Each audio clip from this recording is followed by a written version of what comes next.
নমস্কার বন্ধুরা, আজকে আমি রান্না করব পোলাও এবং মুরগির মাংস। এখানে আমি 1 কেজি পরিমাণে পোলাও চাল এবং 1.5 কেজি পরিমাণে মুরগির মাংস নিয়েছি। প্রথমে আমি মাংসটা রান্না করে নেব, তো আপনারা দেখতে থাকুন আমি মাংসটা কিভাবে রান্না করি। ধরিয়ে নেব।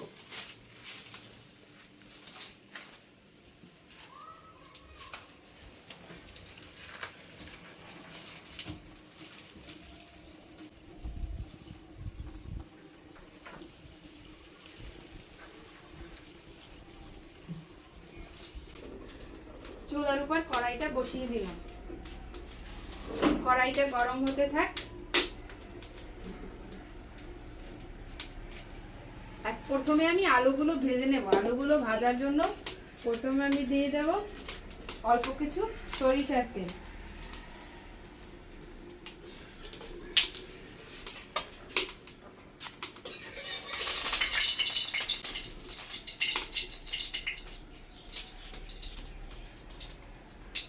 তেলটা গরম হয়ে গেছে, এখন আমি আলুগুলো দিয়ে দেব।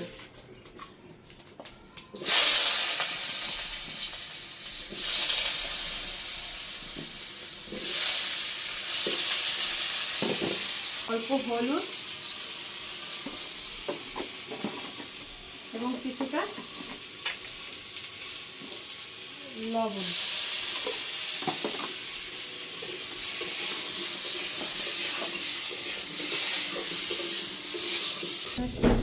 আলুটা ভাজা হয়ে গেছে, এখন উঠিয়ে নেব।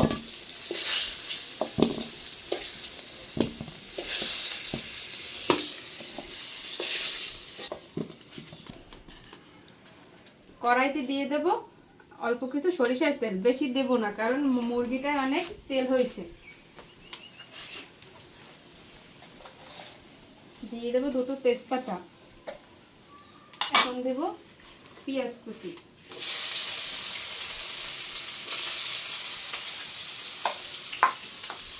পেঁয়াজটা আমি লাল লাল করে ভেজে নেব।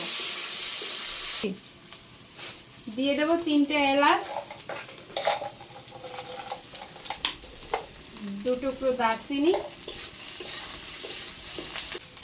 পেঁয়াজটা আমার লাল লাল করে ভাজা হয়ে গেছে, এখন দিয়ে দেব রসুন বাটা পরিমাণ মতো এবং পরিমাণ মতো দিয়ে দেব আদা বাটা। এটা একটু ভালোভাবে করে ভেজে নেব।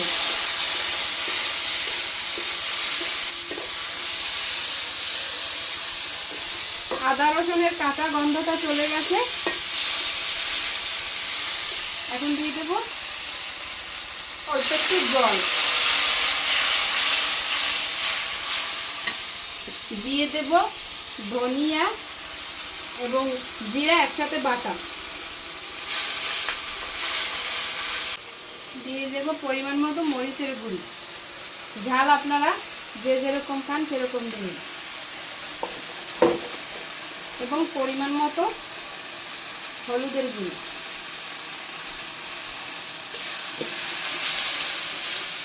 মশলাটা ভালোভাবে কষিয়ে নেব।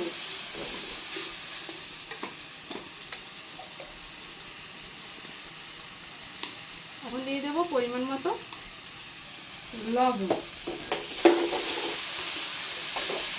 আর দিয়ে আমি মশলাটা কষিয়ে নেব।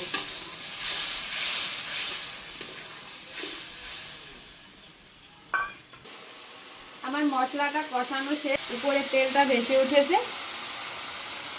এখন আমি মাংসগুলো দিয়ে দেব।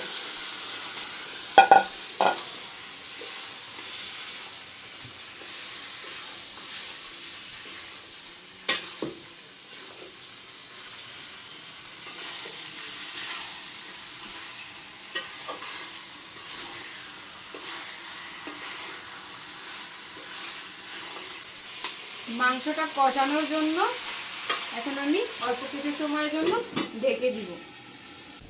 মাংসটা কষানো হয়ে গেছে, এই দেখুন কত তেল বের হয়েছে মাংস থেকে।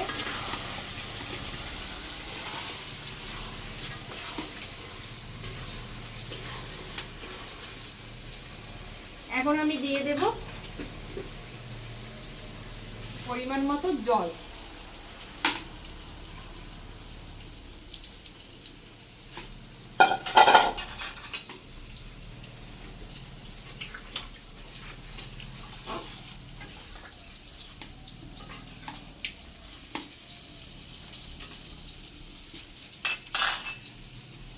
এখন একটু ঢেকে দেব।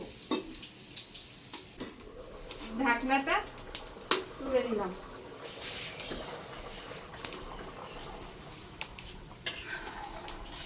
এখন আমি আলুগুলো দিয়ে দেব।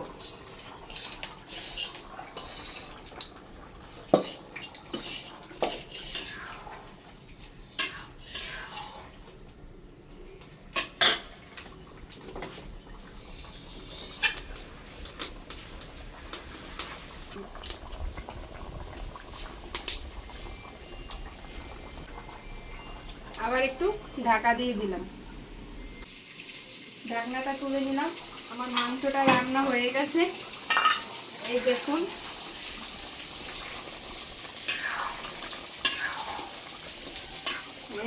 মাংস আলু সবই সিদ্ধ হয়ে গেছে।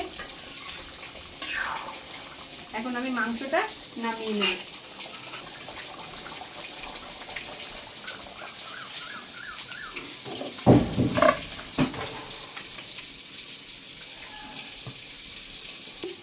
আমার মাংসটা রান্না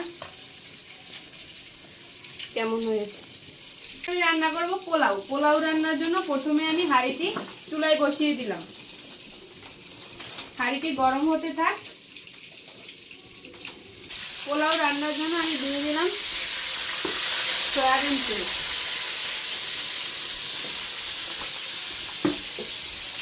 দিয়ে দেব দুটো তেজপাতা,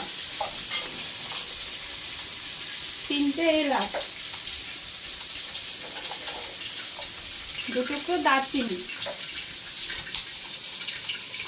এখন দিয়ে দেবো পরিমাণ মতো পেঁয়াজ কুচি। ভাজা হয়ে গেছে। এখন দিয়ে দেবো পোলাও চালগুলো।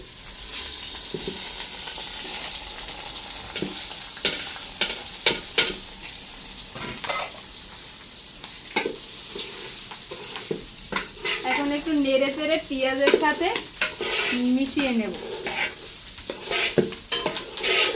আমি একটু সময় পোলাও চালগুলো ভেজে নেব, কারণ পোলাও চালগুলো ভাজলে পোলাও থেকে অনেক সুন্দর ঘ্রাণ বের হয়। দিয়ে দেব পরিমাণ মতো লবণ, অল্প একটু আদা বাটা,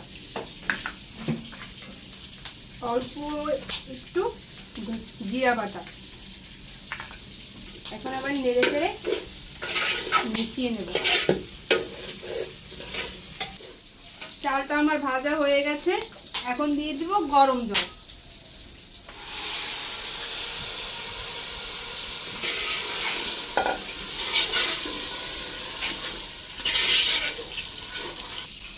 এখন কিছু সময়ের জন্য ঢেকে দেব। আস্তে আস্তে জাল হতে থাকে। এদিকে আমি পোলাওতে দুধ দেওয়ার জন্য গুঁড়া দুধ গুলিয়ে নেব।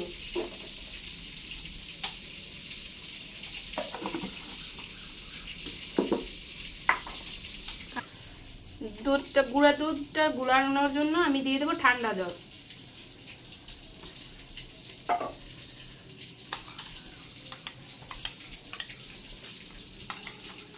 ঢাকনাটা তুলে নিলাম।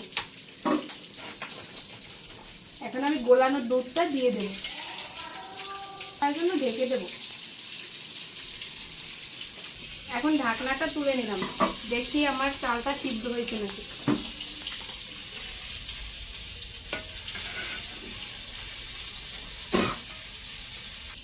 এখন দিয়ে দেব কয়টা কাঁচামরিচ।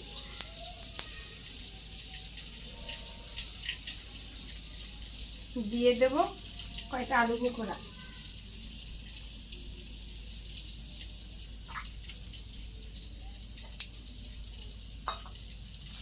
এখন একটু নেড়ে চেড়ে ঢেকে দেব।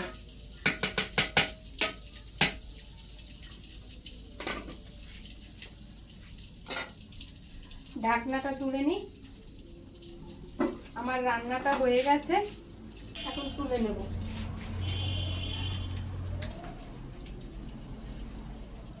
এই দেখুন আমার পোলাও রান্নাটা হয়ে গেছে। কত সুন্দর হয়েছে। আজকে আমার পোলাও এবং মাংস রান্না কেমন হয়েছে আপনারা দেখুন। যদি আপনাদের ভালো লেগে থাকে তাহলে লাইক করবেন, কমেন্ট করবেন, সাবস্ক্রাইব করবেন, শেয়ার করবেন এবং আমার পাশে থাকবেন। সবাইকে ধন্যবাদ।